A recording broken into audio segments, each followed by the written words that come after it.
प्रभु यीशु के सामर्थ्य नाम में आप सबको जय मसीह की। Praise the Lord. आइए आज के सुंदर दिन के लिए हम प्रभु का धन्यवाद करते हुए अपना ध्यान हम परमेश्वर के वचन की ओर लगाएं। मेरे साथ प्रभु के वचन को मत्ती रचित सुसमाचार अध्याय 16 और उसके वचन 25 को निकालेगा। इस प्रकार से लिखा है, क्योंकि जो कोई अपना प्राण बचाना चाहे वह उसे खोएगा, और जो कोई मेरे लिए अपना प्राण खोएगा वह उसे पाएगा। Praise the Lord, hallelujah. प्रभु के लोगों, बहुत बार जब आप बाइबल को साधारण तरीके से पढ़ें या प्रभु के वचन को साधारण तरीके से समझने की कोशिश करें, आपके लिए कठिन महसूस होगा कि कैसे कोई व्यक्ति अपना प्राण बचाना चाहेगा और बचाते समय वो आपसे खो देगा, और यदि कोई खोएगा वो उससे कैसे पालेगा। बहुत कठिन महसूस होता है कई बार। अब एक किसान को लीजिए। एक किसान हो सकता है उसके पास मान लीजिए 1 एकड़ ज़मीन है। प्रतिवर्ष उसे 20 से 25 बोरे अनाज उसे मिलते हैं। हर साल वो उस खेत में 2 बोरी अनाज बोता है और बदले में उसे 20 बोरी मिलता है। Praise the Lord. वो 20 बोरी अनाज में से हो सकता है 10 बोरी या 12 बोरी अनाज जो है वो बाहर बाज़ार में बेचता है, कुछ को अपने लिए रखता है, और बाकी कुछ को कुछ भी हो जाए वो बचा के रखता है अगले साल बोने के लिए। अब एक व्यक्ति जो कभी भी कृषि को, एग्रीकल्चर को नहीं जानता, मान लीजिए कोई बाहर से आया हुआ है और वो नहीं जानता, और ये किसान भुखमरी में है, गरीबी में है, पर 2 बोरी धान को लेता है, अनाज को लेता है और टोकरी में लेके वो निकल जाता अपने खेत पर पैदल। और अब वो हल चलाने के बाद धान को छिड़कना चालू करता है, धान को खेत में बोना चालू करता है। जो व्यक्ति एग्रीकल्चर के सिस्टम को नहीं जानता हो, जो धान बोने की प्रक्रिया और काटने की प्रक्रिया को नहीं जानता, तो वो कहेगा ये पागल मनुष्य है। एक तरफ ये भूखा मर रहा है और घर में 2 बोरी जो अनाज है, धान है, उसको वो खेत में ज़मीन में फेंक रहा है। ये तो पागल आदमी है। वो कहेगा कि ये तो टोटली मैड, टोटल पागल आदमी है, इसको समझ नहीं है। बेहतर अच्छा होता कि इस अनाज को वो खाता तो शायद वो कुछ हफ्ते, कुछ महीने और जी जाता। लेकिन किसान को मालूम है, चाहे मैं लोन ले लूँ, चाहे कष्ट उठाऊँ, चाहे कुछ भी कर लूँ, मुझे इस अनाज को छूना नहीं है। ये अनाज को बोऊंगा, यानी ये ज़मीन पर बोऊंगा, और मैं इसमें 20 बोरी अनाज को पाऊंगा। Praise the Lord, hallelujah. तो प्रभु ने कहा, जो कोई मेरे लिए बोएगा अपने प्राण को, अपने लिए मेरे लिए जो खोएगा वो उसे पाएगा, और जो कोई उसे बचाएगा। जरा सोचिए, अगर वो किसान उस व्यक्ति की बात को सुन ले, मान ले, प्रभावित हो जाए, और वो 2 बोरी धान उस खेत में ना बोए, तो अगले साल उसे भीख मांगना पड़ेगा, निराश्रित होना पड़ेगा, पेंशन में जीना पड़ेगा, टेंशन में जीना पड़ेगा। पर यदि वो किसी की ना सुने और केवल ये बात जान ले, ये बात ठान ले कि मैं हर साल बोता हूँ, हर साल काटता हूँ और हर साल मार्केट में बेचता हूँ, मेरा जीवन सुख से बीत जाता है, निसंदेह यदि वो उस बात पर, उस अनुभव पर, अपने ज्ञान पर अगर केंद्रित रहेगा, वो भूखा नहीं मरेगा। हाँ, 2 लोग उसके घर से भोजन करके तृप्त होकर जाएंगे। प्रभु यीशु मसीह ने अपने वचन में कहा, जो कोई मेरे लिए रिस्क उठाएगा, जो मेरे लिए अपना सब कुछ छोड़ेगा, 100 गुना उसे मिलेगा। इब्राहिम बस एक सपना तो देखा था। प्रभु ने कहा कि तू अपने देश, कुटुंब, परिवार सबको छोड़ और मेरे पीछे हो ले। बीमारी की दशा में है, कोई बच्चा नहीं, पत्नी का कोई बच्चा नहीं, घर में सब कुछ सोनापन, और जाकर जब उसने अपने पिता, अपने भाइयों को कहा होगा कि मुझे परमेश्वर ने दर्शन दिया, मुझे सब कुछ छोड़ के जाना है, लोगों ने उसको पागल कहा होगा। लेकिन परमेश्वर के लोगों वो बढ़ा, आगे बढ़ा। उसके साथ लूत था, थोड़े दिन होने के बाद लूत भी उसको छोड़ के निकल गया, पर फिर भी वो प्रभु के साथ बना रहा। उसने अपने जीवन को बो दिया और ऐसे कटनी काटा कि परमेश्वर ने अनुग्रह प्रदान किया कि इब्राहिम से इसहाक, इसहाक से याकूब और पूरा वंश। Hallelujah, praise the Lord.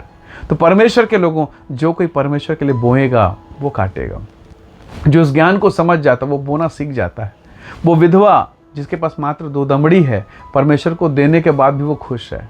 प्रभु वहाँ देख रहे थे मंदिर में लोग कैसे दान डालते हैं। प्रभु ने उसको मना नहीं किया कि चलो विधवा है, इसको जाने दो, इसके पास तो केवल 2 दमड़ी। नहीं, प्रभु देखना चाहते हैं कि लोग कैसा दान देते हैं, और जो जैसा बोता है उसका 100 गुना से मिलता है, वो कई गुना परमेश्वर से लौटाता है। तो प्रभु के लोगों, कितने लोग थे जिन्होंने परमेश्वर के राज्य के लिए बोया। आपको याद होगा दाऊद के विषय में कि दाऊद ने अपनी निज संपत्ति, कई टन सोना परमेश्वर के भवन के लिए बोया। उसके बेटे का लाइफ देखिए, 66 युद्ध में दाऊद उलझा रहा, पर दाऊद की जो प्रार्थना, जो आराधना, जो कुछ भी उसने किया, उसका प्रतिफल उसके बेटे तक को मिला है। यानी इब्राहिम ने जो बोया, इसहाक ने, याकूब ने काटा है। हालेलुया।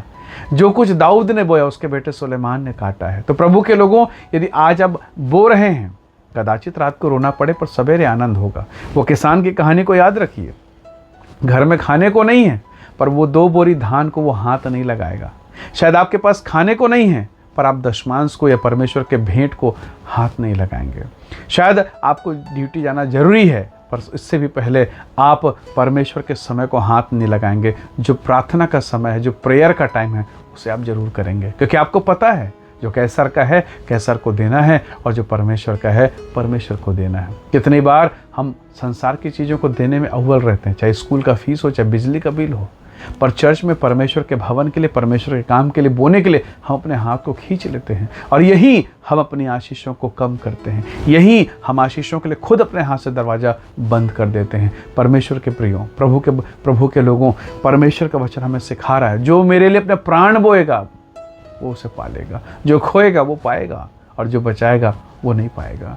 तो अगर वो किसान वो धान को रख लेता तो कंगाली में जीवन बिताता, पर उसने रखा नहीं, ज़मीन में बो दिया। और प्रभु का वचन कहता है, जब गेहूं का दाना, यूहन्ना 12:24 में लिखा है, जब गेहूं का दाना अकेला रहता है, जब तक मर नहीं जाता, अकेला पड़ा रहेगा, और जब वो मरता है, सड़ता है, ज़मीन के अंदर रहता है, बहुत फलता है। सो प्रभु के लोगों, परमेश्वर आपको मुझको अनुग्रह दे, ताकि हम भी अपने जीवन को, अपनी संपत्ति को, अपना सब कुछ परमेश्वर के लिए खोना सीखें। क्योंकि जब हम प्रभु के लिए खोना सीख जाएंगे, हम प्रभु से लेना सीख जाएंगे। आम की गुठली जब ज़मीन के अंदर जाती है, सड़ती है, अपना वजूद, अपना स्वरूप खो देता है, फिर थोड़ा सा अंकुर निकलता है, फिर वो आम अंकुरित होकर और बाहर आता है, और होते होते पेड़ बनता है। कुछ साल इंतज़ार करना पड़ता है, और उस एक गुठली से हजारों हजारों हजारों आम निकलते हैं। Praise the Lord, hallelujah.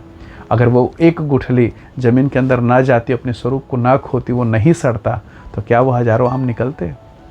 परमेश्वर के लोगों, शायद आज आप पीड़ा में, तकलीफ़ में, फाइनेंस की समस्या में सड़ रहे हैं, पीड़ाओं में, तकलीफ़ में, वेदना में हैं। इंतज़ार कीजिए, परमेश्वर आप पर दया करेगा, और आप फलेंगे हजारों हजार, और तब आप महिमा को देखेंगे। परमेश्वर के लोगों, इब्राहिम फला, दाऊद फला, उसके वंश फले, प्रभु आपको भी बढ़ाएगा, क्योंकि उसने कहा है, उसने पहली बार, परमेश्वर ने अगर पहली बार मनुष्य से कुछ कहा तो उसने कहा, जाओ फूलो और फलो। हालेलुया। वही परमेश्वर आपको भी फूलने और फलने की आशीष को देगा। आइए दुआ करें, प्रभु का धन्यवाद करें। सर्वशक्तिमान परमेश्वर पिता, हम आपका धन्यवाद करते हैं, विशेषकर इस वचन के लिए प्रभु जी। पिता परमेश्वर, मेरे प्रियजनों को तू आशीष दे, अनुग्रह दे। हर एक अंधकार, दुख, पीड़ा, परेशानियां जो इन्हें घेरे हुए हैं, आज जो दबाव और वेदना में है प्रभु, वो सारी परिस्थितियां इनके जीवन से दूर हो। इन्हें आशीष दें, इन्हें फलवंत करें, इन्हें बढ़ाएं, क्योंकि आपने कहा है, जाओ फूल और फलो। प्रभु परमेश्वर, अपनी दया को प्रकट कर, और एक ऐसा मन दे प्रभु, एक ऐसा जीवन, एक ऐसा विश्वास दे पिता, कि हम बोकर पाने वाले होने पाए। प्रभु जी,